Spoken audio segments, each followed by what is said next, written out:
দোস্ত বিড়ি তো ভালোই খাস। বিড়ি দিয়ে একটা কবিতা লিখছি, তোকে আজকে না শোনাবার চাচ্ছি, তুই না শুনবো আমার কবিতাটা। আচ্ছা দেখি তুই কি কবিতা লিখছো, কেমন কবিতা শুনি। আচ্ছা তাহলে শোন। বিড়িখোর। বিড়িখোরদের চরিত্র আসলে খুব অদ্ভুত।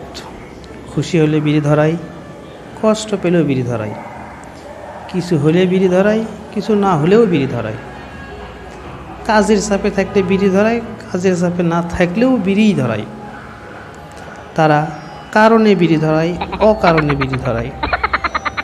নতুন প্রেমে পড়লে বন্ধুদের একসাথে নিয়ে বিড়ি ধরাই, আবার সেই প্রেমে ছাকা খেলে একা একা বিড়ি ধরাই।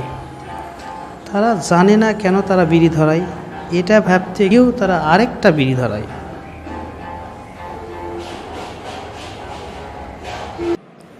বন্ধু তুই যে একটা গাছতলার কবি, এটা আগে বললেই তো হলো নি।